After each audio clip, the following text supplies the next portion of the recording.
Jordan Hale had built 12 successful restaurants, but he hadn't visited his first diner in 15 years. So when he walked in wearing a gray hoodie and baseball cap, ordering the cheapest thing on the menu, just toast, nobody recognized the owner sitting at table 9. Then he heard it, a whisper from behind the counter, casual and cruel, about how customers like him weren't worth real service. In that moment, Jordan realized something had gone terribly wrong in the place he'd built on dignity and respect. What the staff didn't know was that their whispered judgment had just sealed their fate. And the exhausted young waitress they were tormenting, she was about to become the center of a transformation none of them saw coming. Just before we get back to it, I'd love to know where you're watching from today, and if you're enjoying these stories, make sure you're subscribed. Jordan Hale sat in his dusty pickup truck across the street from a place he hadn't visited in almost 15 years. The engine ticked as it cooled, filling the silence with a rhythm that matched his accelerating heartbeat. At 42 years old, he built an empire of upscale restaurants across 3 states, each one bearing his signature attention to detail and commitment to excellence. But this place, this humble diner with its faded red awning and flickering neon sign, was where it all began. He adjusted the plain gray hoodie he'd deliberately chosen that morning, tugging the baseball cap lower over his eyes. The jeans were old, worn at the knees, paired with scuffed work boots he'd found in his garage. Nobody would recognize him like this. That was exactly the point. Jordan didn't want to be the CEO today. He didn't want the rehearsed smiles, the nervous energy, the careful words people used around someone with power. He wanted to feel his diner the way his customers felt it, to see what really happened when nobody thought the boss was watching. The morning sun cast long shadows across the cracked parking lot as Jordan finally stepped out of the truck. He pocketed his keys and crossed the street with measured steps, each one bringing back memories he'd buried under years of business meetings and expansion plans. This was his first location, the one he'd scraped together with student loans, family savings, and more sleepless nights than he could count. He'd poured his soul into these walls, built it on principles of fairness and dignity for every person who walked through the door, whether they were serving food or eating it. The bell above the entrance jingled as he pushed through, a sound so familiar it made his chest tighten. The interior hit him like a photograph come alive. Checkered black and white floors, still gleaming despite their age. Red vinyl booths lined the windows, their surfaces cracked but clean. Chrome stools stood at attention along the counter, catching the morning light. Everything looked almost exactly as he remembered it, frozen in time like a museum exhibit of his younger dreams. But something felt wrong. Jordan couldn't pinpoint it immediately, but the atmosphere carried a weight that hadn't existed in his memory. The handful of customers sat hunched over their meals, eating quietly, quickly, as if they wanted to finish and leave. Nobody laughed. Nobody lingered over coffee with easy conversation. The staff moved through their routines with mechanical precision, but their shoulders were tight, their smiles forced. It was like watching people go through the motions of a play they'd rehearsed too many times. He chose a booth near the window and slid onto the vinyl seat. The material squeaked under his weight, and he positioned himself so he could see both the counter and most of the dining room. Old habits from his early days managing this very floor, when he'd learned to read a room's energy by watching how people moved through it. A young black woman approached his table, and Jordan's observant eye immediately caught the details that others might miss. She was 26, maybe 27, with her hair pulled back in a neat bun that looked both professional and exhausted. Her uniform was clean, but faded in a way that spoke of too many washes, the fabric thin at the elbows. But it was her face that stopped him. Despite the smile she wore, sweat beaded along her forehead, even though the diner's air conditioning hummed steadily overhead. Her hands trembled slightly as she carried water glasses on a small tray, the ice cubes rattling softly. "Good morning," she said, and her voice carried a softness that reminded Jordan of someone trying very hard to be pleasant despite being worn down to the bone. "My name's Maya. I'll be taking care of you today. Can I start you off with some coffee?" "Water's fine," Jordan replied, keeping his voice neutral and friendly. "Thank you, Maya." She set the glass down carefully, produced a laminated menu from under her arm and placed it in front of him. "Take your time looking that over. I'll be right back to take your order." As Maya turned toward the counter, Jordan heard it. A voice, low and sharp, cutting through the ambient noise of clattering dishes and sizzling griddles. A white man in a cook's uniform stood behind the counter, his arms crossed, speaking to another server with deliberate loudness that suggested he wanted to be overheard. "Table 9 ain't worth wasting good service on," the cook said, his eyes flicking toward Jordan's booth. "Grab the cheap toast and keep moving." "Table 9. Jordan's booth." The words landed like ice water down his spine. He kept his expression carefully neutral, but every muscle in his body tensed. The cook, whose name tag read Rick, smirked as he said it, and the other server, a white woman in her 30s, giggled nervously before hurrying away with an order. Maya's back stiffened. Jordan saw it clearly, the way her shoulders went rigid for just a moment before she forced them to relax. She'd heard it too, but she didn't turn around, didn't acknowledge it, just kept walking with her head high and that tired smile still plastered on her face. She returned a moment later with his water refilled, though he hadn't asked for it. "Have you decided what you'd like?" Her voice remained soft, but Jordan heard something underneath it now. Fear, or maybe resignation. The sound of someone who'd learned that fighting back cost more than staying silent. Jordan made a deliberate choice. He ordered the simplest, cheapest item on the entire menu. "Just toast," he said, watching her reaction carefully. "Butter on the side." Relief flickered across Maya's face so quickly he almost missed it. "White or wheat?" "Wheat's fine." She wrote it down and hurried back toward the counter. Jordan watched as she clipped the order to the circular wheel above the cooking line. Rick glanced at it, then looked directly at Jordan's booth. His eye roll was theatrical, meant to be seen. He turned to another cook and said, loud enough that half the diner could hear, "These kind always want cheap food and still leave nothing. These kind." Jordan's jaw clenched so hard his teeth ached. He wrapped his hands around the water glass to keep them steady, to keep from standing up and confronting the situation right then and there. But he couldn't. Not yet. He needed to see more, to understand the full scope of what was happening in his diner. Around him, other employees reacted in small, telling ways. A young busboy, barely out his teens, dipped his head and suddenly became very interested in wiping down an already clean table. Another waitress glanced nervously between Rick and Maya, then quickly looked away when their eyes met. The hostess by the door shifted uncomfortably, pretending to organize menus that didn't need organizing. Everyone knew something was wrong.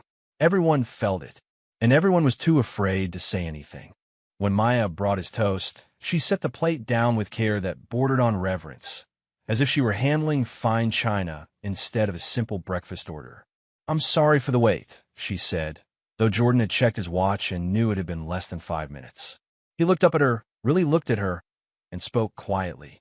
"You don't need to apologize for him." Maya's eyes widened. For a second, genuine fear flashed across her face. She glanced quickly over her shoulder toward the counter, then back at Jordan. When she spoke, her voice dropped to barely more than a whisper. "Please don't say anything. Please. Not today." Before Jordan could respond, a presence loomed over their booth. A middle-aged white man in a manager's polo shirt appeared, his expression stern and unwelcoming. His name tag identified him as Greg Tully, floor manager. Greg didn't greet Jordan, didn't ask if everything was satisfactory. Instead, he focused entirely on Maya, his voice sharp and carrying. "Pick up the pace, or your section is gone again." Again. That single word told Jordan volumes. Maya's face flushed. "Yes, sir, Mr. Tully." Greg walked away without another word, leaving Maya standing by Jordan's table with her notepad clutched in trembling hands. She didn't meet Jordan's eyes as she asked if he needed anything else. He told her no, "Thank you," and she disappeared quickly, moving to another table where an elderly couple sat waiting. Jordan ate his toast slowly, methodically, while his mind raced. Something serious was happening here, something that went beyond one rude cook or one harsh manager. This felt systemic, practiced, like a routine that had been running for so long everyone had learned their roles in it. He pulled out his phone and sent a text message to his executive assistant. Cancel my afternoon meetings. I am staying. Then he settled in to watch. For the next hour, Jordan became a student of his own diner. He ordered coffee, then a refill, then another. He asked for water. He requested extra napkins. Each small interaction gave him a chance to observe, to catalog, to understand. Maya never stopped moving.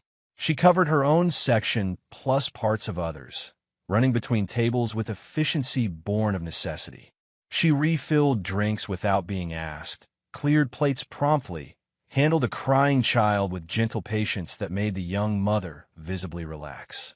She did everything right, everything Jordan had once trained his first employees to do. But Rick watched her with open hostility. When she passed the counter, he made comments just loud enough for her to hear. Moving slow today. Customers are waiting. Some people just don't have the hustle. Each one designed to chip away at her, to make her feel inadequate despite the fact that she was outworking everyone else on the floor.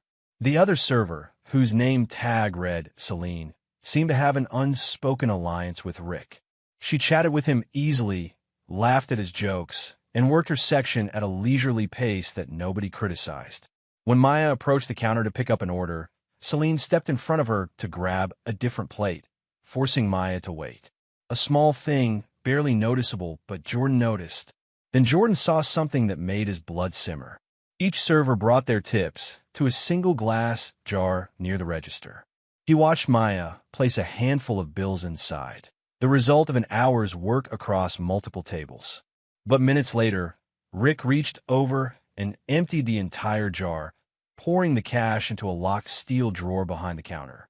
When he redistributed the money, Maya received only a few small bills while Celine walked away with a noticeably thicker stack. Jordan's fingers tightened around his coffee mug. Tip pooling wasn't illegal, but what he just witnessed looked more like tip theft. His attention sharpened when he saw Greg pull Maya into the hallway that led to the restrooms. Jordan couldn't hear them from his booth, but he didn't need to. Greg's body language was aggressive, leaning in close, pointing his finger. Maya kept her head down, nodding, her shoulders curling inward like she was trying to make herself smaller. When she returned to the floor, her eyes were red. An elderly black man at the counter, someone who looked like a regular based on how the hostess had greeted him, caught Jordan's eye. The man leaned over slightly and spoke in a low voice. That girl works harder than all of them combined. They don't like her, so they make sure she don't shine. How long has this been going on? Jordan asked quietly. The old man, whose name Jordan would later learn was Mr. Carter, shook his head sadly. Months, maybe longer. Used to be a good place. Something changed when the new management came in. Jordan filed that information away, another piece of a puzzle he was rapidly assembling. Near the hostess stand, two employees spoke in hushed tones, unaware that Jordan sat close enough to hear. One of them, a young woman who'd been seating customers, whispered to another server, Greg takes hours off her time card. Says she's too slow and doesn't earn the full shift. Wage theft. In his diner. In the place he'd built on principles of fairness. Jordan's hand moved slowly toward his phone. He opened his text messages and typed carefully. Need immediate access to payroll records, schedules, and time card for store one. Last 12 months. Confidential. The response came quickly. On it. Should have everything by tonight. He pocketed the phone and continued watching. Maya brought water to a table where a man had spilled his drink. She cleaned it up without complaint, without making the customer feel embarrassed, just handled it with quiet competence. At another booth, she noticed a woman struggling to read the menu in the dim lighting and quietly adjusted the window blind to let in more sun. Small acts of thoughtfulness that cost nothing but meant everything. This was the kind of employee Jordan had always dreamed of hiring. The kind who understood that hospitality wasn't just about delivering food. It was about making people feel seen, valued, cared for. And they were crushing her. Jordan decided to run a test. He caught Rick's attention and politely asked for some extra jam packets. Rick looked at him like he'd requested the moon. I'm not your servant, he muttered, loud enough for Jordan to hear, but quiet enough to maintain deniability. 10 minutes later, a white woman at the counter asked Rick for the same thing. Of course, sweetheart, Rick said warmly, his whole demeanor transforming. He produced the jam immediately, added a smile, and told her to let him know if she needed anything else. Jordan memorized that interaction, added it to the growing list. Late in the lunch rush, Greg pulled Maya aside again. This time Jordan was close enough to hear every word. "You're making the place look bad," Greg hissed. "Smile more. Act like you want to be here." Maya, who'd been smiling all morning despite everything, just nodded. "Yes, sir." Jordan watched her walk away, watched her paste that smile back on, watched her greet the next customer with warmth that should have been genuine, but now felt like survival. He was about to stand up, about to blow his cover, and end this nightmare immediately when he heard it again. The whisper that had started everything. Rick leaned toward Celine behind the counter, speaking in that carrying stage whisper designed to be overheard. If he can't afford more than toast, he should eat somewhere else. People like him drag the place down. People like him. Jordan stood slowly, deliberately. The movement caught Maya's attention from across the room. She looked at him with an expression he couldn't quite read. Concern, maybe, or fear that he was about to cause a scene that would somehow get blamed on her. He walked to her station and spoke quietly, so only she could hear. "Do you like working here?" Maya froze. Her eyes darted to the counter, to Greg's office, back to Jordan. When she finally answered, her voice trembled. "I love serving people. I wish things were fair." Something in her voice, some combination of hope and exhaustion and barely restrained pain, made Jordan's decision for him. He reached into his wallet and pulled out a business card. Not his fancy corporate one, just a plain white card with a phone number written in pen. "If you ever need anything," he said, pressing it into her hand, "call that number." Maya looked confused, but took the card, slipping it into her apron pocket. Jordan returned to his booth and pulled out his phone one more time. He opened his recording app and aimed it discreetly at the counter, capturing the next 20 minutes of interactions. Greg pocketing tips, Rick's commentary, Celine's preferential treatment. Every piece of evidence he'd need to dismantle this corruption from the inside. As he finally prepared to leave, Jordan caught Maya's eye one more time. She approached his table to clear his dishes, and he spoke softly. "Maybe fairness is closer than you think." She looked at him strangely, like she wanted to believe him but couldn't quite let herself hope. Jordan left a $20 bill under his coffee mug, far more than his toast cost, and walked out of the diner. But he didn't drive away. Instead, he sat in his truck, opened his laptop, and began drafting a very long email to his corporate HR director, his legal team, and his operations manager. The subject line read, "Immediate investigation required, Store 1. He attached the video recordings, the photos he'd taken of the tip jar situation, and a detailed timeline of every incident he'd witnessed. Then he added a single line at the bottom. "I'll be returning tomorrow, in person, to handle this myself." Jordan closed the laptop and stared at the diner through his windshield. 15 years ago, he'd stood in that same building and made a promise to himself that any business bearing his name would treat people with dignity. He'd broken that promise by trusting the wrong people to uphold it. Tomorrow, he'd start fixing that mistake. But tonight, he had evidence to review, policies to examine, and a plan to build. Because Maya Coleman deserved better. Every employee in that diner deserved better. And Jordan Hale was about to remind everyone exactly whose name was on the deed. He started his truck and pulled away from the curb. But his mind stayed behind in that diner, replaying every whisper, every dismissive glance, every moment of quiet cruelty he'd witnessed. The toast had been cold. The coffee had been bitter. But the truth he'd uncovered was crystal clear. And tomorrow, everything would change. Jordan returned the next morning, but this time he didn't park across the street. He pulled into the lot deliberately, early enough that the breakfast rush hadn't started, but late enough that the opening crew would be in full swing. The sun was just beginning to warm the asphalt, casting long shadows across the checkered floors visible through the wide front windows. He wore the same gray hoodie, the same worn jeans, the same baseball cap pulled low. But everything else had changed. His phone now contained 12 months of payroll records, scheduling documents, customer complaint logs, and incident reports his team had compiled through the night. Every discrepancy, every red flag, Every suspicious pattern now lived in his pocket, organized and ready. The bell jingled as he entered. Several staff members looked up, some with recognition, others with the wary glances reserved for customers who'd complained before. Maya stood at the counter rolling silverware into napkins, her movements mechanical and tired. When she saw him, something flickered in her eyes. Surprise, maybe, or concern that yesterday's quiet customer had returned. "Good morning," she said, approaching with that same exhausted smile. "Back for more toast?" Jordan allowed himself a small smile. Maybe something different today, but first coffee. Black. Coming right up. As Maya headed to the coffee station, Jordan chose a different seat this time, a booth closer to the kitchen, where he could see and hear more of what happened behind the scenes. The morning prep crew worked in organized chaos, calling out orders, flipping eggs, sliding plates across the stainless steel counter. But underneath the normal restaurant rhythm, he heard the same undercurrent of tension from yesterday. A young man in a busboy uniform emerged from the back, carrying a tub of clean dishes. Jordan recognized him from yesterday, the one who'd kept his head down when Rick made his comments. The kid looked barely 19, with nervous energy that suggested he was still new enough to be scared of making mistakes. Jordan caught his eye and nodded in a friendly way.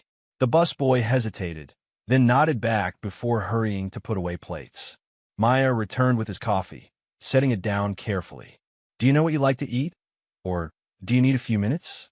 "Actually," Jordan said quietly, "I wanted to ask you something. How long have you worked here?" Maya blinked, surprised by the personal question. "About 14 months. Why? Just curious. You're good at what you do. Really good." A genuine smile broke through her tired expression, brief but real. "Thank you. That means a lot." She paused, glancing toward the kitchen. "Most days I wonder if anyone notices." "They notice," Jordan said. "Trust me." Before Maya could respond, Greg emerged from the back office, scanning the dining room with the territorial awareness of someone constantly looking for problems to correct. His eyes landed on Maya, standing at Jordan's table, and his expression hardened. "Maya, the busser needs help with Section 2. "I'll be right there," Maya replied. "Now, please." Maya's jaw tightened almost imperceptibly, but she nodded and hurried away. Greg watched her go, then disappeared back into his office without acknowledging Jordan's presence at all. Jordan sipped his coffee and waited. Patience was a skill he'd learned in his early days, when building a business meant watching, listening, and understanding before acting. He needed more than yesterday's observations. He needed conversations, confirmations, details that would give him the complete picture. 20 minutes later, the young busboy passed near Jordan's booth. Jordan spoke casually, not looking directly at him. "Hey, can I ask you something?" The kid stopped, nervous. Sure. "What's your name?" "Luis." "Luis M. Jordan." He extended his hand. After a moment's hesitation, Luis shook it. "You've been working here long?" "About 8 months." Luis glanced toward the kitchen, clearly uncomfortable with prolonged conversation during his shift. "It's okay," Jordan said quietly. "I'm not going to get you in trouble. I just noticed something yesterday and wondered if you could help me understand." Luis shifted his weight. "What kind of something?" "The waitress who's been helping me, Maya. She seems to work harder than everyone else, but she also seems to get treated differently. Am I wrong about that?" Luis's eyes widened slightly. He looked around to make sure no one was listening, then leaned in a bit. "You're not wrong. They take her best tables away and give them to Celine. They say it's customer preference, but that's not true.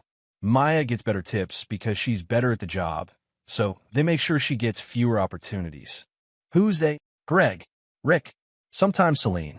It's like they decided Maya shouldn't succeed, so they make up reasons to hold her back." Jordan's expression remained neutral, but inside, anger coiled tighter. "Does corporate know?" Luis laughed bitterly. "Greg is corporate, as far as we're concerned. He writes all the reports, controls all the communication. If you complain, it goes to him, and then suddenly your schedule gets worse or your hours get cut."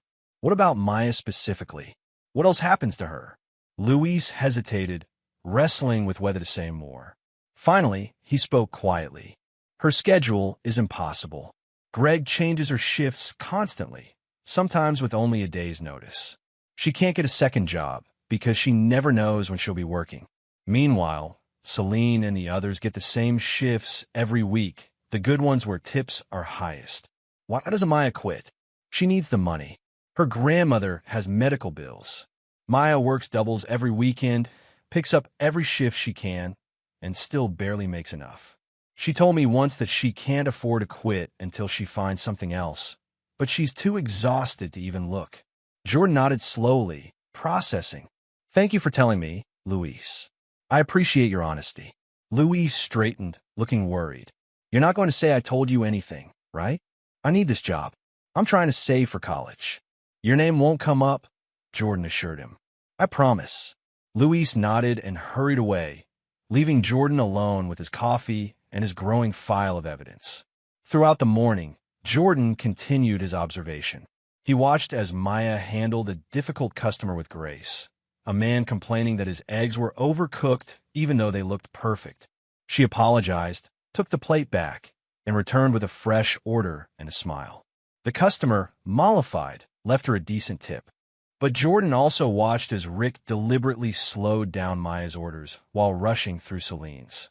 When Maya called out, "Order up for table 6, Rick made her wait 5 extra minutes while he finished 3 other tickets that came in after hers. Maya stood at the counter, her foot tapping anxiously, knowing her customers were wondering why their food took so long. Greg appeared and immediately blamed her. Why is table 6 complaining about wait time? The order just came up, Maya said quietly. Then you should have put it in faster. Jordan's hands clenched under the table. He'd seen enough of Greg's management style to recognize it. Arbitrary criticism designed to undermine rather than improve. The kind of leadership that destroyed morale and drove good employees away. During a brief lull, Jordan noticed Maya rubbing her right wrist, wincing slightly. When she caught him watching, she quickly lowered her hand and smiled as if nothing was wrong. Everything okay? Jordan asked when she came to refill his coffee. Oh, fine. Just a little sore. Happens when you're on your feet all day. How many hours did you work this week? Maya paused, calculating. 52, I think. Maybe 54. I lose track. That's a lot. It's necessary, she said simply, and the resignation in her voice spoke volumes. After she walked away, Jordan opened his phone and pulled up the payroll records his assistant had sent. He scrolled through Maya's time cards and his jaw tightened. According to the system, Maya had worked 40 hours this week, 12 fewer than she'd just claimed. Someone was editing her time. He took a screenshot and added it to his evidence folder. Near the lunch rush, Jordan moved his observation closer to the kitchen. He stood near the counter, pretending to look at the dessert case, but really watching the prep line. That's when he saw Rick pull 3 packages from behind the fresh stock, ground beef with expiration dates from 2 weeks ago. Rick unwrapped them quickly, mixed the expired meat with fresh and formed burger patties. Jordan's stomach turned. Health code violations. Food safety risks. And for what? To save a few dollars? He moved casually toward the kitchen entrance, as if looking for the restroom, his phone camera recording discreetly. He captured Rick tossing an invoice into the trash, then watched as the cook pocketed cash for what looked like a vendor payment. Inventory theft. Added to the list. When Jordan returned to his seat, a couple 2 booths over was complaining loudly. Their sandwiches had arrived cold, the bread soggy. Greg appeared immediately and, without even checking with the kitchen, pointed at Maya. This is your section. Why wasn't the food hot? I brought it out as soon as it came up, Maya said, her voice strained. Then you need to communicate better with the kitchen. The couple looked uncomfortable now, realizing their complaint was being used to humiliate the waitress. The man spoke up. It's not her fault. The food was cold when we got it. Greg ignored him. Maya, comp their meal and do better next time. Maya nodded, her cheeks flushed with embarrassment, and hurried away. Jordan watched the interaction with clinical detachment, filing away every detail, every inflection, every power play. He texted his assistant. Pull the last 12 months of customer feedback for this location. Need exact numbers. The response came quickly. On it. As the lunch rush peaked, Jordan witnessed the tip jar ritual again. Maya placed a substantial amount of cash inside, He'd watched her receive at least $60 in tips over the past 2 hours.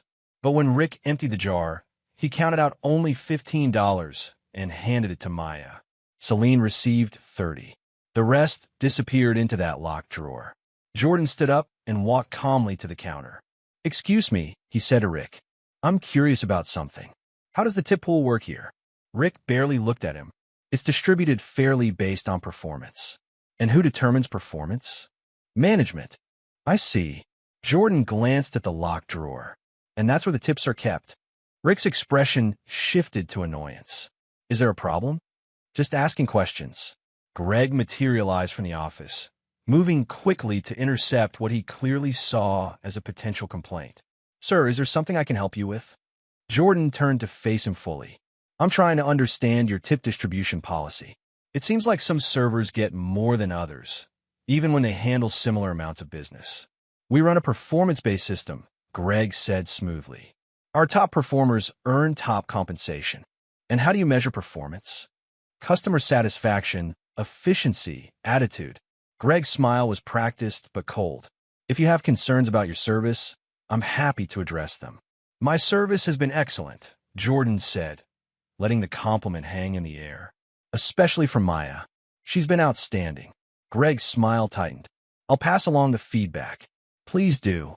Jordan returned to his booth, knowing he'd just painted a target on Maya's back, but unable to stay silent. He'd seen enough. More than enough. But he needed one more piece, something so egregious that no one could deny the corruption. He got an hour later. A customer left Maya a $20 bill, placing it on the table with a smile and a thank you for excellent service. Maya picked it up gratefully, her whole face brightening. But before she could tuck it in her apron, Greg swooped in. "House policy," he said, plucking the bill from her fingers. "Tips go in the pool." Maya's shoulders slumped, but she nodded. "Yes, sir." Jordan watched as Greg walked behind the counter, and instead of putting the 20 in the tip jar, he slipped it directly into his own pocket. That was it. The final piece. Jordan pulled out his phone and sent a message. "Execute phase 2. I need the regional director here tomorrow morning, first thing. Don't tell them why. Just say it's urgent." He stood up, left another generous tip under his mug, and walked out of the diner. But this time, he didn't sit in his truck contemplating next moves. He drove directly to a hotel 3 blocks away, checked into a room, and spent the next 6 hours on phone calls and video conferences. His legal team reviewed the evidence. His HR director gasped audibly at the tip theft footage. His operations manager wanted to fire everyone immediately. "No," Jordan said firmly. "We do this right. We document everything. We follow procedure, and we make sure it's airtight. I want Greg and Rick gone, but I want them gone in a way that protects everyone else." By evening, the plan was set. Tomorrow morning, Jordan would return, but not as the quiet customer in the hoodie. Tomorrow, he'd walk in as the owner, and everything would change. He'd barely slept that night, his mind replaying every moment of the past 2 days. Every whisper, every dismissive comment, every time Maya's shoulders sagged under the weight of unfair treatment. He thought about Luis, scared to speak up because he needed the job for college. He thought about the other employees who'd learned to keep their heads down and survive rather than thrive. This wasn't just about fixing management problems. This was about restoring the soul of a place that had lost its way. The next morning, Jordan arrived at 7. He wore a tailored charcoal suit, a crisp white shirt, and polished shoes. His presence was unmistakable now, the bearing of someone who owned the space, not just occupied it. He carried a leather portfolio under one arm and walked through that jingling door with purpose. The morning shift was just starting. Maya stood at the hostess station reviewing the reservation book. She looked up at the sound of the bell and froze, her eyes widening as recognition crashed over her like a wave. "You," she whispered. Jordan smiled gently. "Good morning, Maya." Other staff members began to notice. Luis dropped a tub of dishes with a clatter. Celine stopped mid-sentence in a conversation with Rick. The morning cook turned from his griddle, confused by the sudden tension. Rick emerged from the kitchen, saw Jordan, and his face went from confusion to recognition to pale dread in the space of 3 seconds. Greg's office door opened. He stepped out, already speaking. What's all the commotion about? He stopped dead when he saw Jordan. The diner went absolutely silent. Jordan walked slowly to the center of the floor, his movements deliberate and calm. Good morning, everyone. For those who don't know me, my name is Jordan Hale. I own this diner and 12 other locations across 3 states. He paused, letting that sink in. I've spent the past 2 days here as a customer, observing how you run my restaurant. Greg found his voice, though it came out strained. Mr. Hale, we didn't know you were coming. If you'd given us notice. That was the point, Jordan said quietly. I wanted to see what really happens here. And what I saw was deeply disturbing. Rick tried to back toward the kitchen. Jordan's gaze locked onto him. Rick, stay where you are. The cook froze. Jordan turned to Maya, who looked like she might faint. Maya, I need you to do something for me. I need you to take your break. Right now. Go sit in the back room and wait. I promise you, everything is about to change. I don't understand, she whispered. You will. Please. Go. Maya hesitated, then walked on shaky legs toward the break room. Jordan watched her go, making sure she was out of earshot before he continued. He turned back to Greg and Rick. Both of you. My office. Now. This is highly irregular, Greg started. If you have concerns, we should schedule a formal review. Now, Jordan repeated, his voice dropping to a tone that made it clear this wasn't a request. The 2 men exchanged glances, then followed Jordan toward the office. Every employee in the diner watched them go, the tension so thick it was almost visible. Jordan held the door open, waited for both men to enter, then stepped inside and closed it behind him with a soft click that sounded like a gavel falling. Inside the small office, Greg immediately tried to seize control. Mr. Hale, I can explain anything that might have seemed. Sit down. Greg and Rick sat. Jordan remained standing, his presence filling the cramped space. I'm going to tell you what I observed, Jordan said, his voice eerily calm. And you're going to listen. You're not going to interrupt, you're not going to make excuses, and you're not going to lie. Because I have evidence for everything I'm about to say. He placed his phone on the desk and pressed play. Greg's voice filled the office. I'll dock her hours. Slow workers don't get full pay. Then Rick's whisper. Table 9 ain't worth real service. Both men went pale. Jordan let the recordings play for another minute. A greatest hits compilation of corruption and cruelty. When it ended, he opened his portfolio and pulled out printed documents. This is Maya Coleman's official time card for last week, he said, sliding it across the desk. According to your reports, she worked 40 hours. But I have her actual clock-in and clock-out times from a biometric system, which can't be edited. She worked 54 hours. Someone manually adjusted her time card to reduce her pay. Greg opened his mouth. Jordan held up a hand. I also have security footage of you, Greg, taking tips directly from a jar and putting them in your pocket instead of the pool. 3 separate instances. I have footage of Rick using expired ingredients and tossing invoices that should have been submitted. I have testimony from multiple employees about scheduling manipulation, preferential treatment, and hostile work environment complaints that were never forwarded to corporate.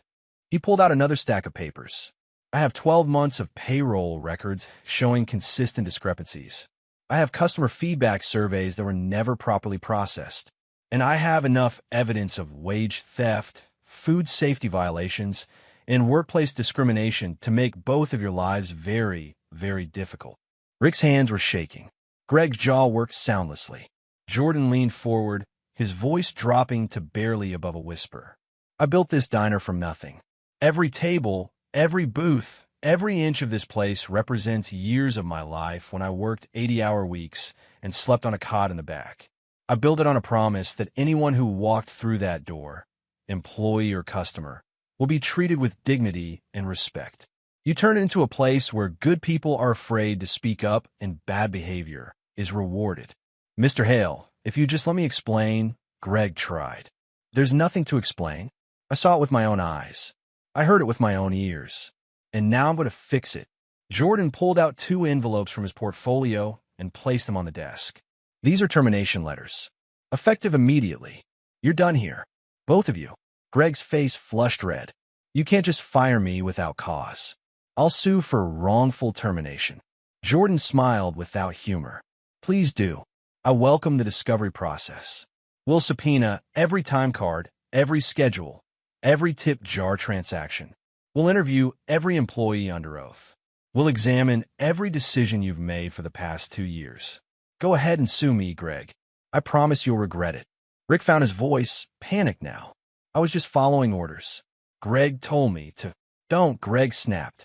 No, please continue, Jordan said to Rick. Tell me what Greg told you to do. Rick looked between them, trapped. Finally, he slumped in his chair. He said to give Maya the worst shifts and the worst tables. He said customers like pretty white waitresses better, so we should favor Celine. He said if we made Maya's job hard enough, she'd quit on her own and we wouldn't have to deal with her. Jordan turned to Greg. Is that true? Greg's silence was answer enough. That's what I thought. Jordan collected the termination letters and pushed them forward. You can leave quietly, or I can call the police and file formal complaints for theft and fraud. Your choice. Greg's hand slammed on the desk. This is ridiculous. You're making a huge mistake. If you fire me, you'll have no one to run this place. Jordan smiled. I'd rather run it myself than let you represent my name. He walked to the door and opened it. The entire staff stood in the dining room, pretending to work, but clearly listening. Jordan raised his voice slightly. Greg and Rick are no longer employed here. If they refuse to leave, I'll call security. Greg stood slowly, his face a mask of rage and humiliation. This isn't over. Yes, Jordan said quietly. It is. Greg and Rick walked through the diner in silence, every eye following them. When they reached the door, Rick turned back once, looking like he wanted to say something. But Jordan's expression stopped him cold. The door swung shut behind them, and the tension in the room shifted from fear to something else. Disbelief, hope, confusion. Jordan walked to the center of the dining room and raised his hands for attention. Everyone, please. I need you all to gather around. We have a lot to discuss. The staff slowly formed a semicircle. Maya emerged from the break room, her eyes red and her hands clutched in front of her. She stood at the edge of the group, uncertain and afraid. Jordan gestured for her to come closer. Maya, front and center, please.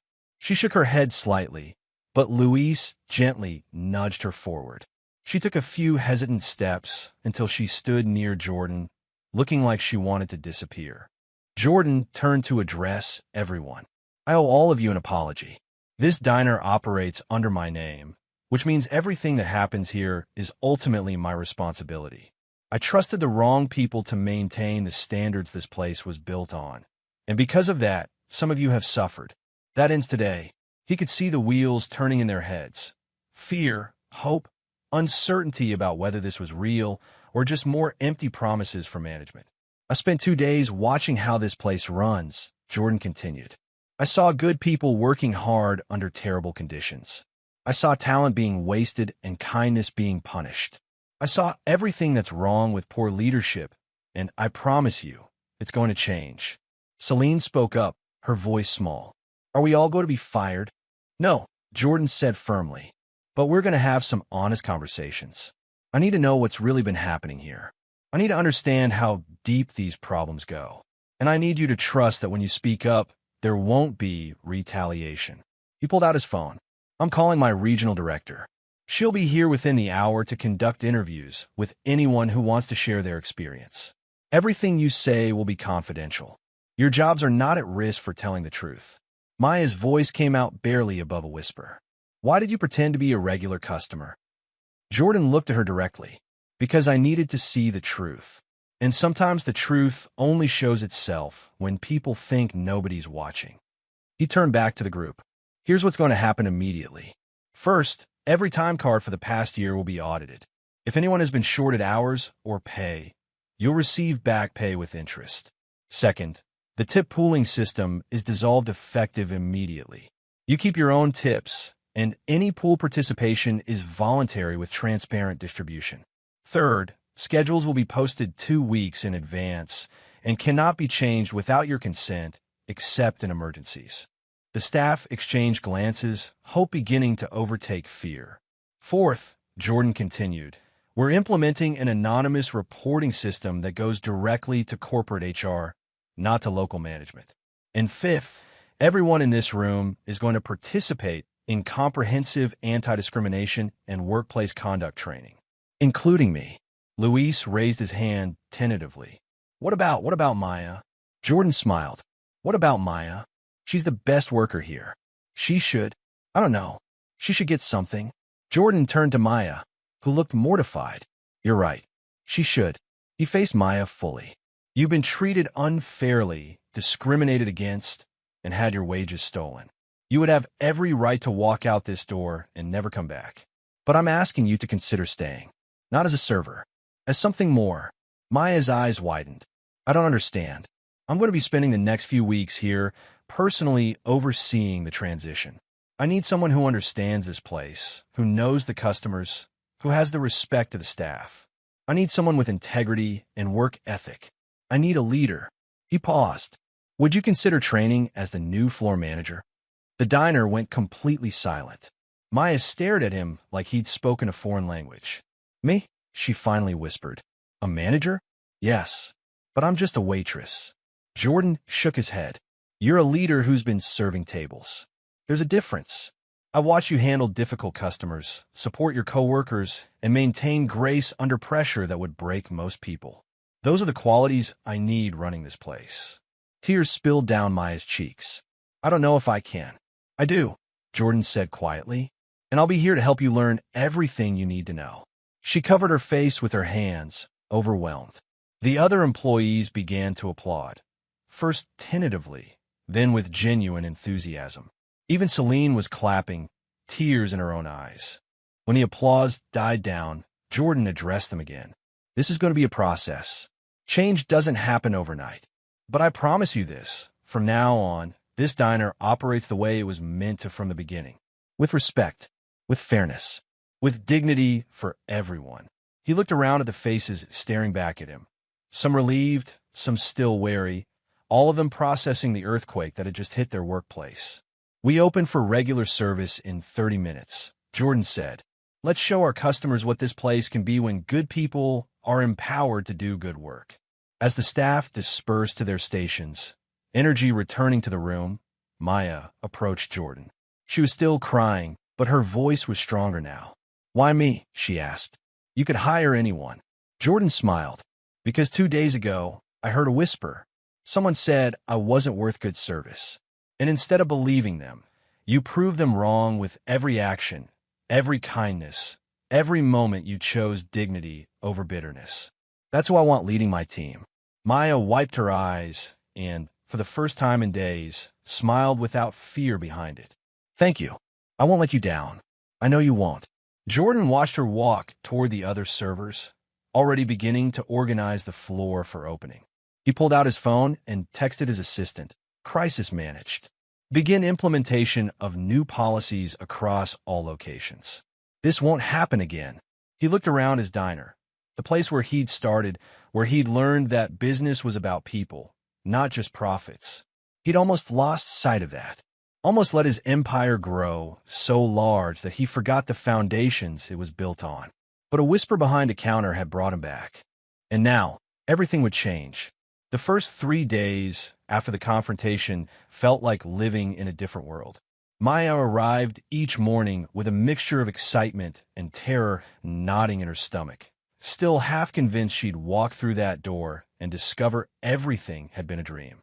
But Jordan was always there, sitting in a booth with his laptop open, reviewing spreadsheets and making calls while keeping one eye on the dining room.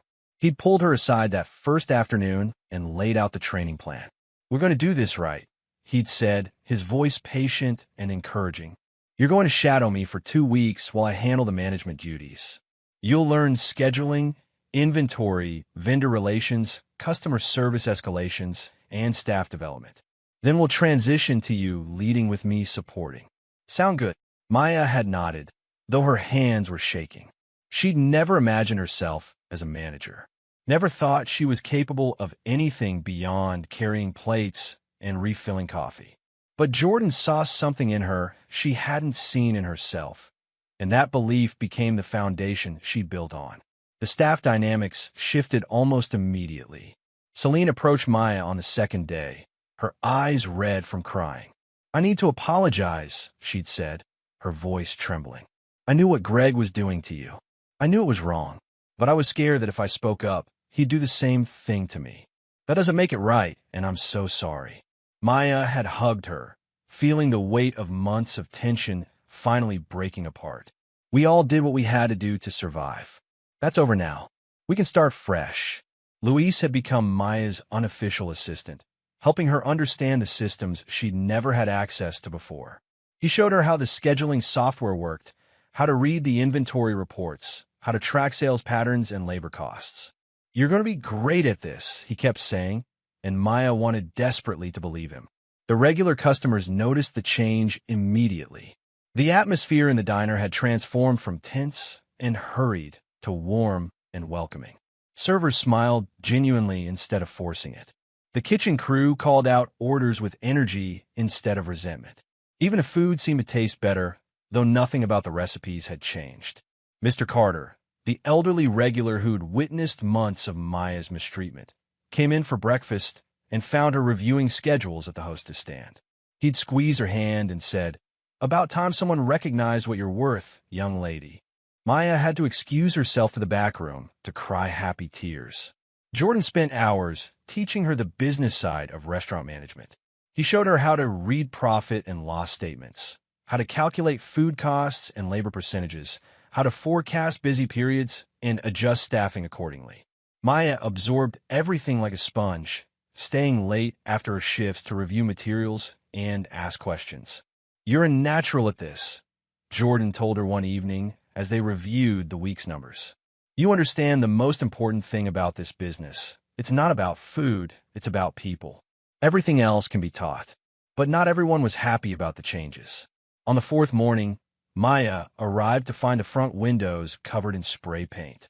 Ugly words in red, attacking Jordan, attacking her, threatening violence. Her stomach dropped as she pulled out her phone to call the police. But Jordan was already there, standing in front of the vandalism with his arms crossed.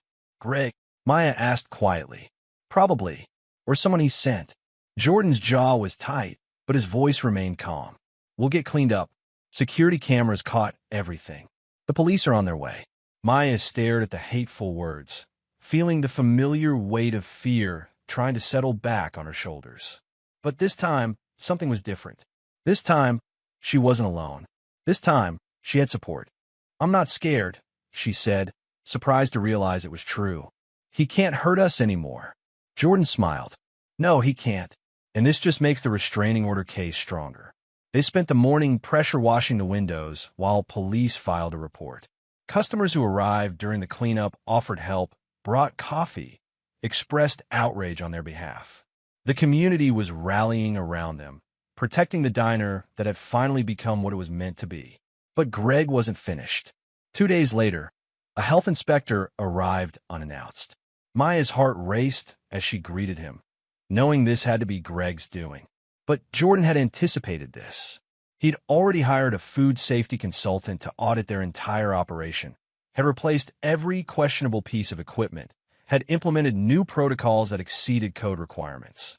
The inspector walked through every inch of the kitchen, checked every temperature, examined every storage area. When he finished, he actually looked disappointed. "Everything's in perfect order," he admitted, signing off on a flawless report. "Best I've seen in months, actually." Jordan thanked him politely, and as the inspector left, he turned to Maya with a grin. "Never give your enemies ammunition. We're going to run this place so well that nobody can find anything to criticize." The next challenge came that weekend during the lunch rush. The diner was packed, every table full, and the kitchen was pushing out orders as fast as possible. Maya was coordinating the floor, moving between sections to make sure everyone had what they needed when the espresso machine exploded. Not literally, but close. Steam hissed from a broken valve, water sprayed across the counter, and the machine made a grinding sound that suggested imminent death. Without espresso drinks, they'd lose half their beverage sales and disappoint dozens of customers. Maya's first instinct was panic, but Jordan's training kicked in. She called the repair company, explained the emergency, negotiated a 2-hour response time instead of the standard 4. Then she addressed the customers waiting for coffee drinks. "Folks, our espresso machine just died on us," she announced, her voice carrying across the dining room. "We've got regular coffee, tea, and cold drinks available. For everyone who is waiting on specialty coffee, your meal today is 50% off, and when our machine is fixed, come back for a free drink on us." The customers, charmed by her honesty and the generous offer, actually applauded. Crisis handled. Jordan watched the whole thing from his booth, pride evident on his face. When Maya caught his eye, he gave her a subtle thumbs up. She was becoming the leader he knew she could be. But the biggest test came on day 7, when Rick tried to sabotage the walk-in freezer. Luis had been taking out trash around 11 at night when he spotted a figure near the back door. His instinct screamed danger, so instead of confronting whoever it was, he pulled out his phone and started recording. The video showed Rick clearly, using a screwdriver to damage the freezer's temperature control system. Thousands of dollars in food would spoil overnight, leaving the diner unable to operate the next day. Luis called Jordan immediately. Within 20 minutes, Jordan was there with building security. They caught Rick red-handed, the broken thermostat in his hand, surrounded by evidence of deliberate vandalism. Rick tried to run. He made it maybe 10 feet before security tackled him in the parking lot. The police arrived shortly after and arrested him on charges of breaking and entering, criminal mischief, and attempted destruction of property. Maya arrived just as they were putting Rick in the squad car. She'd gotten Luis's text and rushed over in her pajamas, terrified that everything they'd built was about to collapse. But instead, she found Jordan calmly giving a statement to the police while a refrigeration specialist worked to repair the damage. "Is the food okay?" Maya asked, breathless. Luis caught him before he could finish. Jordan said, "We'll lose maybe $100 worth of stock. Everything else is fine." And Rick just upgraded his charges from civil complaints to criminal offenses. Maya looked at Luis, who stood nervously by his car. She walked over and hugged him fiercely. "You saved us. You know that, right? You saved this whole place." Luis's face flushed with pride. "Just did what anyone would do." "No," Jordan said, joining them. "You did what a loyal team member does. Someone who cares about more than just a paycheck." He paused, then added, "How would you feel about a promotion? Assistant manager, working directly under Maya?" Luis's eyes went wide. "Are you serious?" "Dead serious. You've proven you have the judgment and commitment we need. Maya needs someone she can trust to help run this place." "Interested?" "Yes. Absolutely yes." Maya grinned through exhausted tears. Her team was growing. Her confidence was building. And the diner was not just surviving, it was thriving. The next morning, word of Rick's arrest spread through the breakfast rush like wildfire. Customers who heard the story left extra generous tips and words of encouragement. The staff worked with renewed energy, knowing that the people who'd made their lives miserable were finally facing real consequences. Jordan pulled Maya aside during a lull. "I need to talk to you about something." Her heart jumped. "What's wrong?" "Nothing's wrong. The opposite, actually." He showed her his laptop screen, displaying spreadsheet after spreadsheet of numbers. "Our sales are up 32% since the changes. Customer satisfaction scores have jumped from 68 to 94. Employee retention is perfect. Nobody's quit, and we've had 5 applications for positions we haven't even posted. Maya, you're not just maintaining this place. You're transforming it." Maya stared at the numbers, hardly believing what she was seeing. "That's really us. That's really you. You've created an environment where people want to work and customers want to visit. That's the hardest thing to achieve in this business, and you did it in a week." "We did it," Maya corrected. "I couldn't have done any of this without you teaching me." "But I won't always be here," Jordan said gently.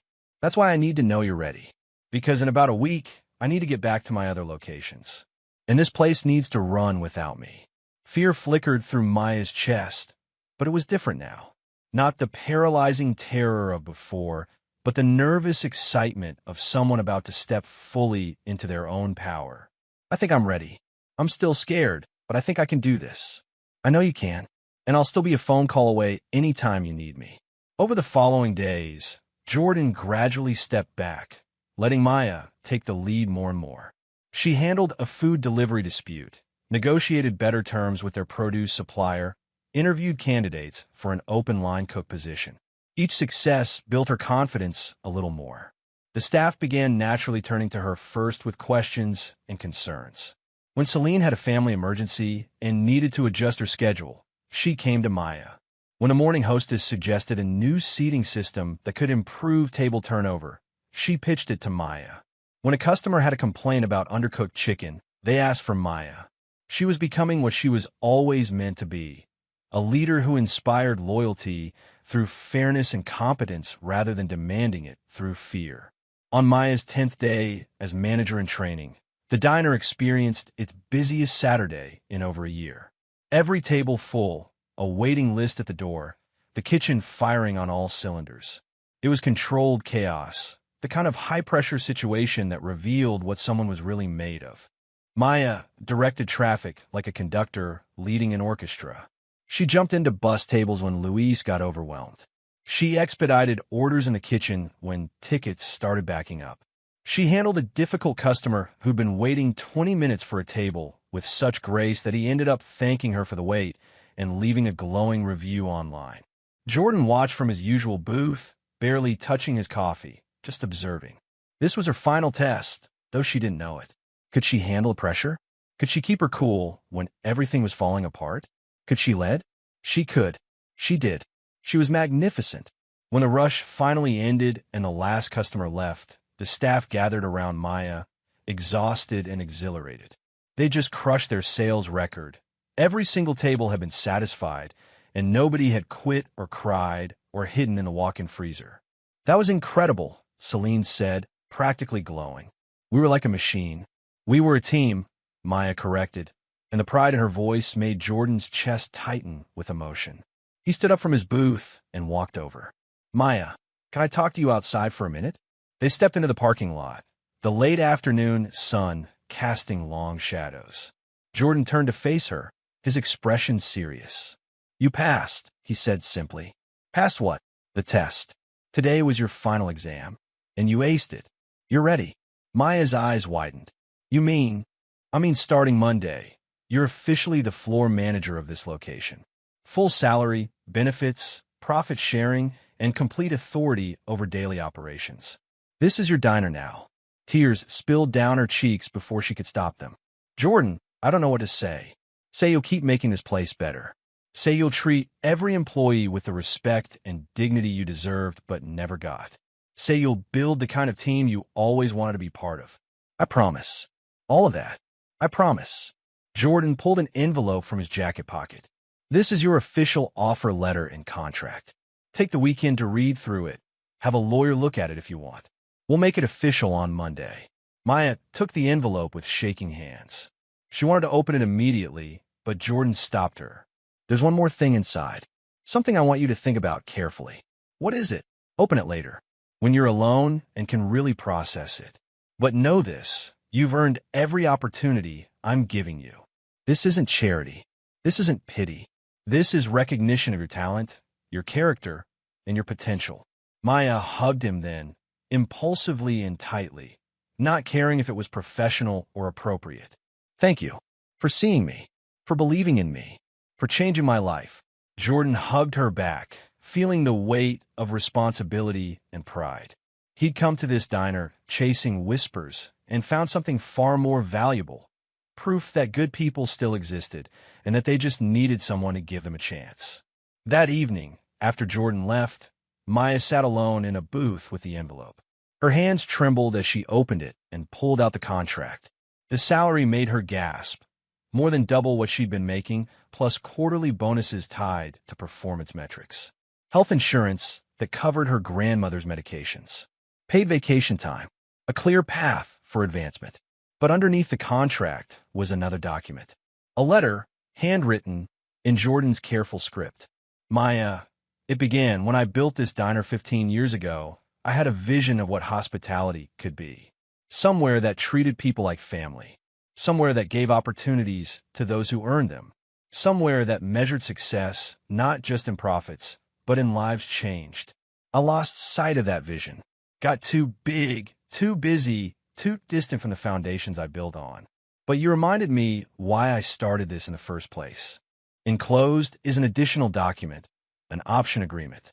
Over the next 5 years, if you continue to perform at the level you've already shown, you'll have the opportunity to buy majority ownership of this location. I'll help you with financing. I'll mentor you through the transition. And eventually, this diner will have your name on the deed instead of mine. You're not just an employee. You're the future of what I built. Don't let anyone ever tell you different. Jordan. Maya read the letter 3 times, then pressed it to her chest and sobbed. Happy tears, overwhelmed tears, tears of relief and joy and disbelief that her life could change so dramatically in less than 2 weeks. She thought about her grandmother, who'd sacrificed so much to raise her. She thought about all the times she'd felt invisible, worthless, like nothing she did mattered. She thought about the whisper that had started everything, Table 9 ain't worth good service, and how wrong that assessment had been. She pulled out her phone and took a picture of the letter, then sent it to her grandmother with a message. We're going to be okay. Better than okay. Everything's going to be okay now. The response came back immediately. I always knew you were special. So proud of you, baby girl. Maya stayed in that booth for another hour, planning and dreaming and imagining a future she'd never dared hope for. She thought about the employees she'd lead, the customers she'd serve, the legacy she'd build. She thought about Luis getting to finish college without drowning in debt. She thought about Celine having a supportive boss instead of a hostile one. She thought about all the future Mayas who might walk through that door and find opportunity instead of oppression. When she finally locked up and walked to her car, the diner's neon sign glowed behind her like a beacon. This place had broken her down and built her back up. It had tested her, hurt her, and ultimately transformed her into someone stronger than she'd ever imagined. Monday morning arrived with brilliant sunshine and nervous energy crackling through Maya's entire body. She wore a new outfit, professional slacks, and a blazer she'd bought specially for the occasion. When she arrived at the diner, Jordan was already there, along with a few people she didn't recognize. Maya, these are the regional trainers who'll be working with our entire management team on the new protocols.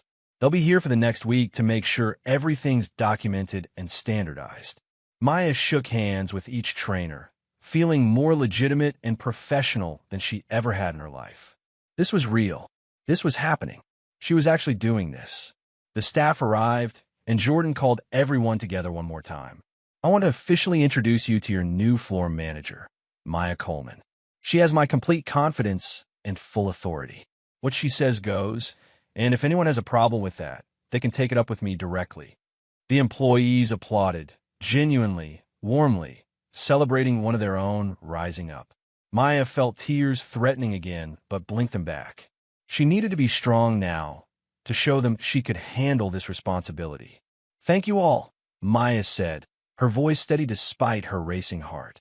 I know this has been a weird couple of weeks, but I promise you, we're going to build something special here. We're going to be the kind of place where people love to work and customers love to visit, where everyone gets treated fairly and has room to grow. That's my promise to you. More applause. Louise Guisev. Even Celine had tears in her eyes. Jordan stepped back, literally and figuratively, letting Maya take center stage. This was her moment, her team, her diner. He'd done what he came to do, fix what was broken, and elevated someone who deserved elevation. Throughout the day, he watched her work with growing confidence. She handled a vendor delivery issue with professionalism. She coached a new server through their first rush. She caught a potential food safety problem before it became critical. Every decision was thoughtful. Every interaction was kind. Every move was that of a true leader. By closing time, Jordan knew she didn't need him anymore. The training wheels were off. She was ready to fly. He found her in the office, reviewing the day's numbers with satisfaction on her face. Hey, he said softly. Got a minute? Of course. Maya looked up, smiling. What's up? I'm leaving tomorrow, heading back to corporate. You've got this, and I need to make sure my other locations are running properly. Maya's smile faltered for just a moment. You're leaving? I have to. but I'll call you every day this week. I'll visit every Friday for the next month. And my phone is always on if you need anything. I'm going to miss having you here. You won't miss me for long. You're going to be too busy being amazing." They hugged, this time a longer embrace of mutual respect and gratitude. When they pulled apart, Jordan noticed the envelope sitting on the desk. "The option agreement. You read everything?" he asked. "About 100 times. And Maya smiled, and it was the most confident expression Jordan had ever seen on her face. "And I'm going to earn it. Every bit of it. I'm going to make this diner something special. Something that matters." "It already is," Jordan said quietly. "Because of you." The next morning, Jordan packed up his laptop and the few personal items he'd kept in the office. Maya walked him to his car, the early light casting a golden glow over the parking lot. "This is weird," Maya admitted, "saying goodbye to someone who changed my entire life." "Not goodbye. See you later." Jordan opened his car door, then paused. "Maya, I need you to understand something. What happened here, what you accomplished, it wasn't just about fixing a broken diner. You proved that giving people a real chance, treating them with dignity, believing in their potential, that's what creates success. Not fear, not manipulation, not grinding people down until they break. I'll remember that. Make sure you do. Because someday, you'll have the opportunity to change someone else's life the way I changed yours. Don't waste it." Maya nodded, emotion thick in her throat. "I won't. I promise." Jordan climbed into his car, started the engine, and rolled down the window. "One more thing. That whisper I heard that first day. Table 9 ain't worth good service. Remember that whenever you doubt yourself, you proved every single person wrong who ever underestimated you. Don't ever forget what you're capable of." He drove away slowly, watching Maya in his rearview mirror. She stood in the parking lot, her hand raised in farewell, looking every inch the capable leader she'd become. As Jordan merged onto the highway, heading toward his next challenge, his phone buzzed with a text from Maya. "Thank you for clearing the path. I'll make you proud." He smiled and typed back, "You already have." The diner behind him glowed in the morning sun, no longer a place of whispers and fear, but a beacon of what was possible when good people were given real chances. Maya would face new challenges, make mistakes, learn and grow. But Jordan had no doubt she'd succeed, because she'd already survived the worst. Everything else would be easy in comparison. And somewhere, in some future morning meeting, Maya would tell the story of a customer who ordered toast and changed everything. She'd inspire her own employees to look deeper, to treat people better, to never judge someone's worth by the price of their breakfast order. The legacy would continue, spreading outward in ripples Jordan might never see, but would always feel proud of creating. That whisper behind the counter had started everything. But Maya's voice, confident, kind, and full of possibility, would be what carried it forward. 3 months had passed since Jordan drove away from the diner, and Maya barely recognized the person she'd been before. She arrived each morning with purpose instead of dread, walked through those doors with her head high instead of braced for criticism. The transformation wasn't just hers. It had spread through every corner of the building, touching every person who worked there. The diner hummed with energy that felt almost tangible. Servers moved with efficiency born of confidence rather than fear. The kitchen crew called out orders with pride in their work. Even the customers seemed to linger longer, savoring not just their meals, but the atmosphere that made them feel genuinely welcome. Maya stood at the hostess station reviewing the week's schedule on the tablet Jordan had provided, making sure everyone had their preferred shifts and that coverage was solid for the upcoming holiday weekend. This was her favorite part of management, creating schedules that worked for her team instead of against them. Luis approached with a clipboard, his assistant manager badge gleaming on his uniform. "Morning, boss." Inventory came in early, and I already checked everything against the invoices. We're short 3 cases of tomatoes, so I called the supplier, and they're sending the rest this afternoon. Maya smiled at his thoroughness. "Perfect. Did you approve the time-off requests I forwarded you?" "All set. Celine's got her daughter's recital covered, and Marcus can take his certification exam next Tuesday without worrying about his shift." "Excellent work." Maya made a note on her tablet. How are you feeling about running the floor solo this Saturday? I need to meet with the accountant about the quarterly reports. Luis's eyes widened slightly, but excitement quickly replaced nervousness. I can handle it. We've got a strong team. You do, and you're ready for this. Maya squeezed his shoulder. Trust yourself the way I trust you. As Luis headed back to prep work, Maya felt a surge of pride. Watching him grow from a scared busboy into a confident leader reminded her of her own journey. This was what good management looked like, creating opportunities for others to rise. The morning rush started smoothly. Tables filled with regulars and new faces alike, drawn by word-of-mouth recommendations and glowing online reviews. Mr. Carter took his usual spot at the counter, greeting Maya with his customary warmth. "Place gets better every time I come in," he said, accepting his coffee from Celine. "You've done something special here, young lady." "We all did it together," Maya replied, but the compliment still made her glow inside. Business had indeed exploded. Revenue was up 58% from the previous year. Employee turnover had dropped to zero. Nobody wanted to leave. They'd received recognition from the local Chamber of Commerce and been featured in a regional food magazine. But more importantly, the diner had become what Jordan always intended it to be, a place where dignity and excellence went hand in hand. Maya's phone buzzed with a text from Jordan. "How's my favorite manager doing?" She smiled and typed back, "Crushing it as usual." "How's the expansion going?" "On track. New location opens next month. Wish you could be there for the ribbon cutting. Send pictures. I'll be there in spirit." Their weekly calls had gradually spaced out to texts and occasional video chats, but Maya never felt abandoned. Jordan had given her the tools and the confidence to succeed, and she was proving every day that his faith had been well placed. The lunch rush brought a new challenge. A party of 12 walked in without a reservation, and the dining room was already near capacity. The old Maya would have panicked. The new Maya saw it as an opportunity. "Luis, can you push tables 7 and 8 together?" "Celine, grab Emily to help with drinks. I'll take their orders personally and make sure the kitchen knows it's a priority ticket." Maya moved through the solution with practiced ease, and within 15 minutes, the large party was seated, served, and grateful for the accommodation. One of the guests, a woman in her 50s wearing a business suit, asked to speak with the manager before leaving. Maya approached with a professional smile, prepared for either a compliment or a complaint. "I'm Maya Coleman, the floor manager. How is everything today?" The woman extended her hand. "Jennifer Mitchell. I own 4 restaurants downtown, and I've been watching this place's transformation over the past few months. I wanted to meet the person responsible." Maya shook her hand, surprised. "Thank you. It's been a team effort. Don't be modest. I know talent when I see it." Jennifer handed Maya a business card.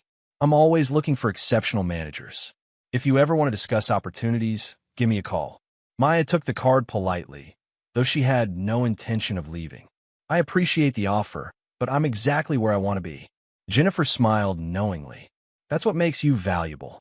Keep doing what you're doing." As Jennifer left, Maya tucked the card into her pocket and felt a strange sense of validation. People were noticing.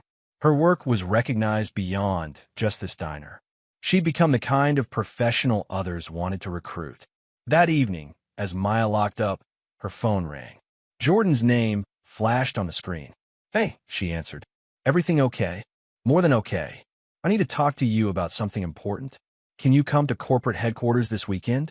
I'll fly you out, put you up in a nice hotel. There's something I want to show you." Maya's heart raced.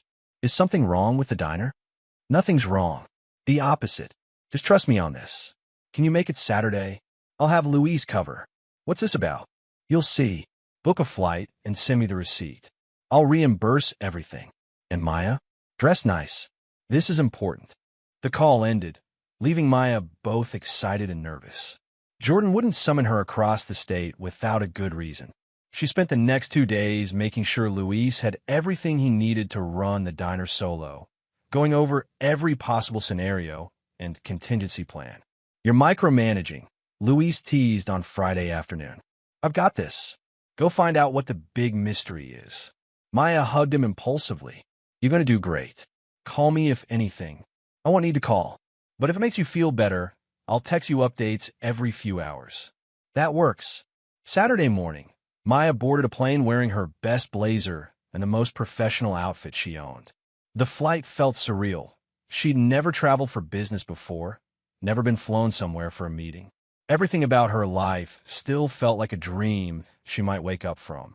A car service picked her up at the airport and drove her to a gleaming high-rise in the heart of downtown. The corporate offices of Hale Enterprises occupied 3 floors of modern elegance, glass walls, contemporary furniture, and an energy that buzzed with success. Jordan met her in the lobby, looking every inch the CEO in a sharp suit. But his smile was warm and familiar. "There's my star manager." They hugged, and Maya felt some of her nervousness ease. Whatever this was, Jordan had her back.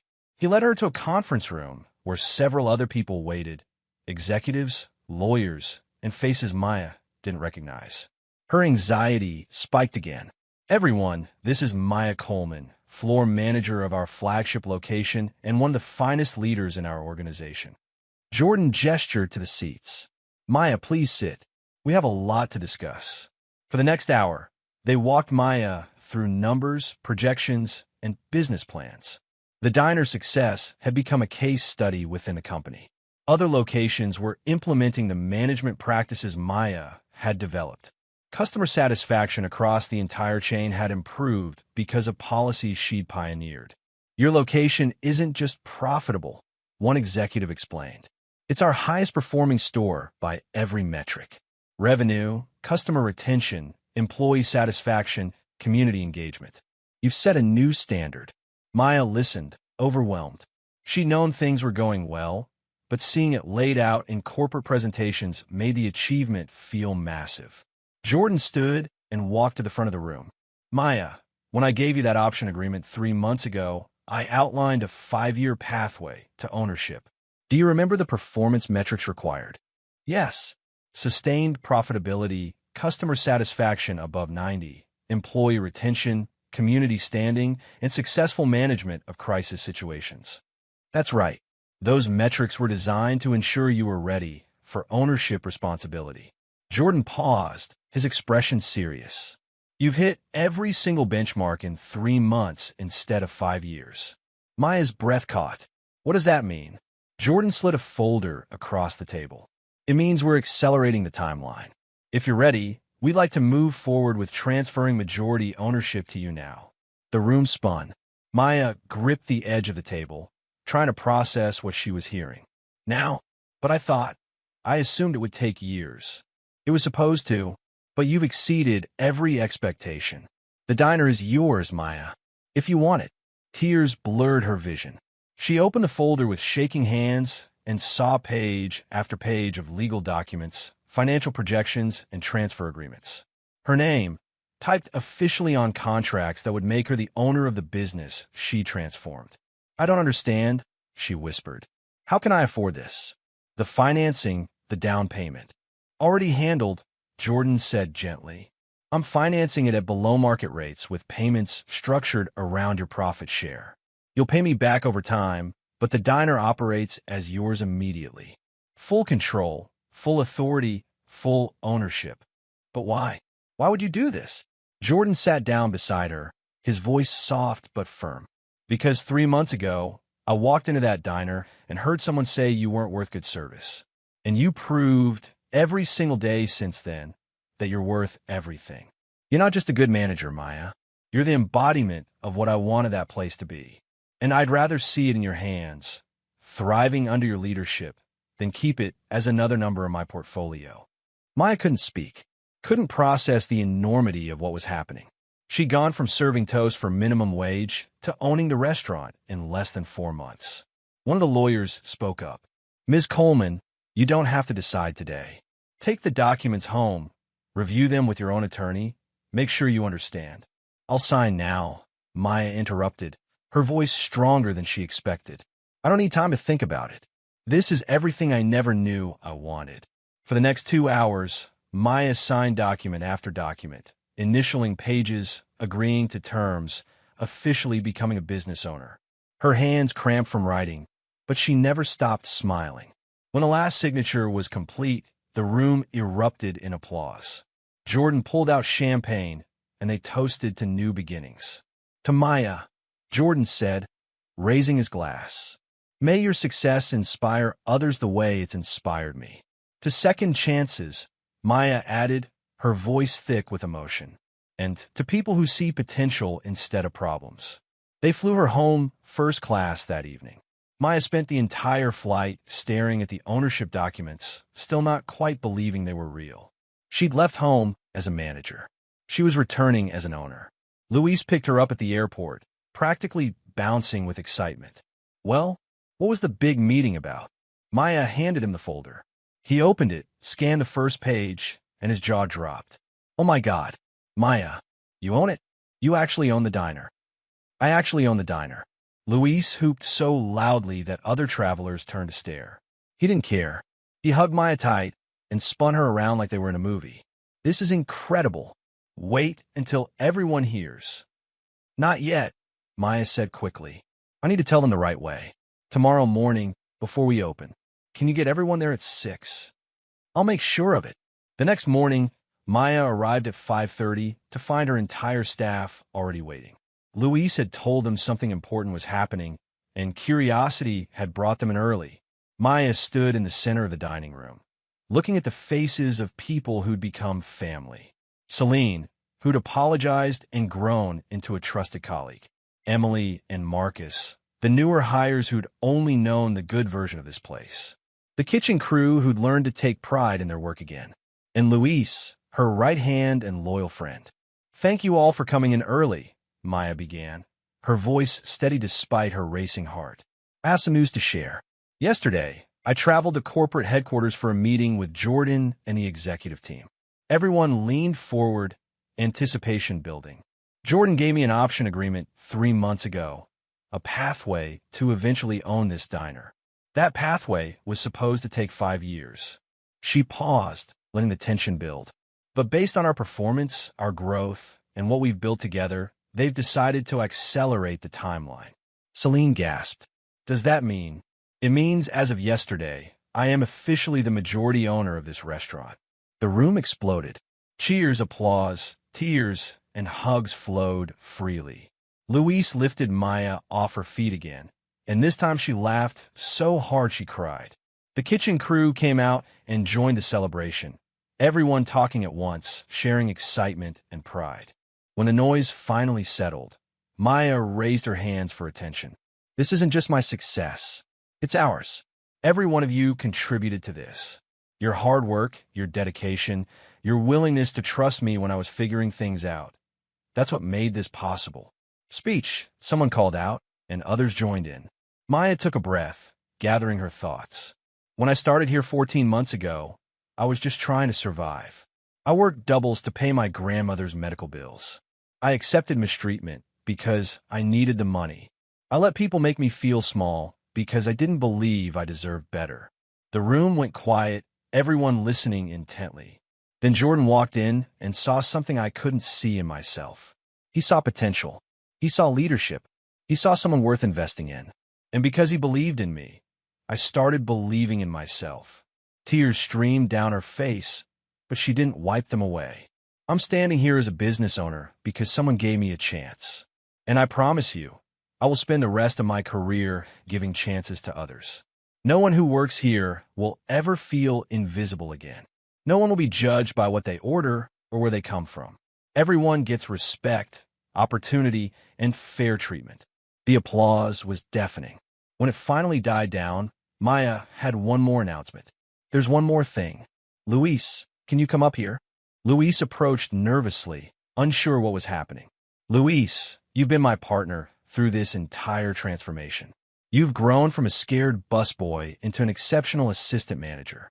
You've earned my trust and the respect of everyone here. Maya pulled an envelope from her pocket.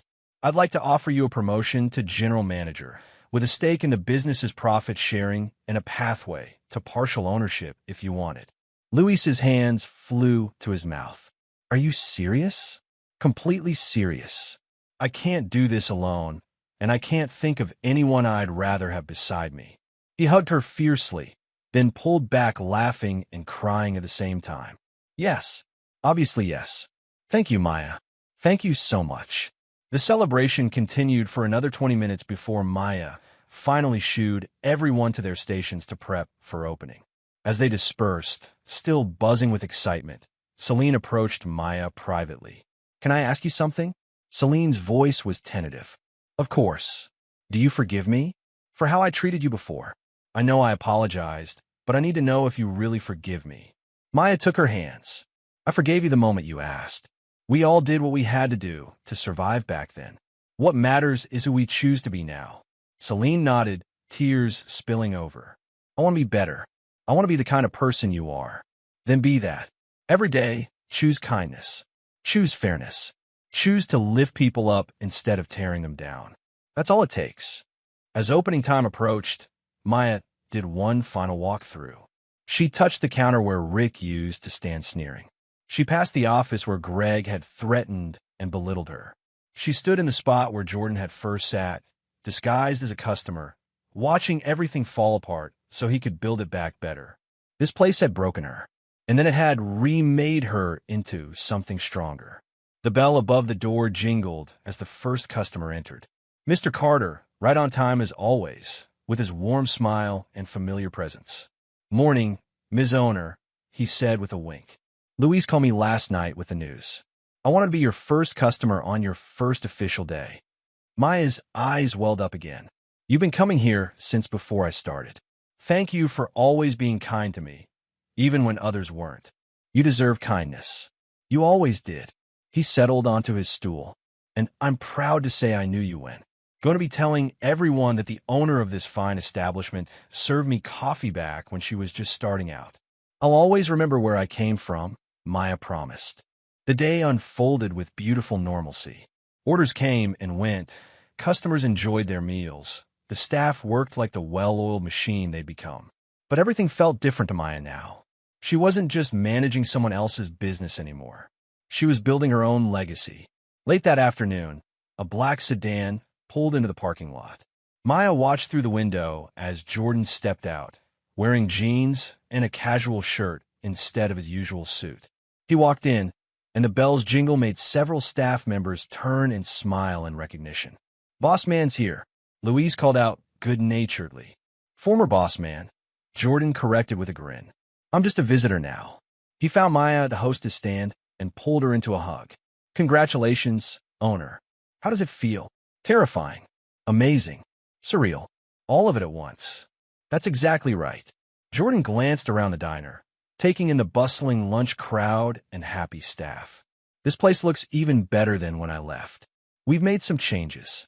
Want to see? For the next hour, Maya walked Jordan through everything they'd implemented. New menu items developed with input from the kitchen crew. A loyalty program that customers loved. A partnership with a local food bank to donate and use ingredients. Staff training programs that Louise had helped design. Every innovation made Jordan's smile grow wider. You're not just running this place, he said finally. You're revolutionizing it. I made the right choice. They sat in a booth, coffee between them, talking like old friends rather than former employer and employee. Can I tell you something? Maya said quietly. Sometimes I still can't believe this is real. I wake up thinking I'm going to come in and find Greg and Rick behind the counter, and everything will have been a dream. It's not a dream. You earned every bit of this. But what if I mess up? What if I make a bad decision and everything falls apart? Jordan leaned forward. Then you'll learn from it and make a better decision next time. That's what leadership is, not being perfect, but being willing to grow. You've already proven you can do that. I'm scared, Maya admitted. Not of failing, but of letting down everyone who believed in me. That fear will make you a great owner, because you'll always care more about your people than your profits. That's the secret to real success.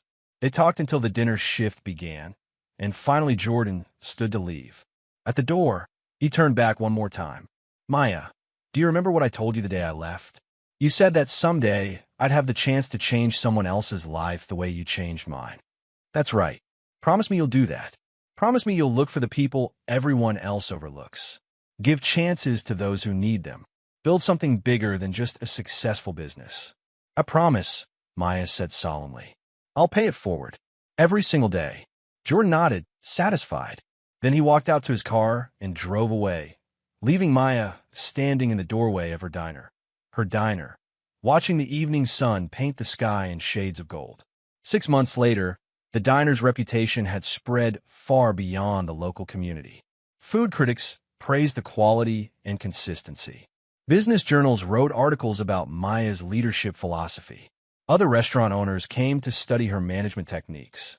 But Maya's proudest moment came on a quiet Tuesday morning when a young woman walked in looking nervous and hopeful. She approached Maya at the counter with a folded resume in her trembling hands. "I saw you're hiring," the woman said softly. She was maybe 23, with tired eyes and worn clothes. "I know I don't have much experience, but I'm a hard worker. I just need someone to give me a chance." Maya saw herself in that young woman, saw the desperation, the determination, the potential everyone else might overlook. She smiled warmly and extended her hand. "I'm Maya, the owner. What's your name?" "Sarah." "Well, Sarah, why don't you sit down and tell me about yourself? I believe in giving chances to people who want to work hard." As Sarah's face lit up with hope, Maya felt the full circle of her journey complete itself. She'd been that desperate applicant once. She'd been overlooked, underestimated, judged before anyone knew her story. Now she was the one with the power to change lives. And she would, every single day, for as long as she owned this diner. Because a whisper behind a counter had changed everything for her. And she'd never forget where she came from, or who she'd be without someone believing she was worth more than the price of her breakfast order. The diner's neon sign glowed in the window, warm and welcoming. Inside, staff worked with pride and customers felt like family. The checkered floors still gleamed. The red vinyl booths still held generations of stories. But the atmosphere had transformed completely.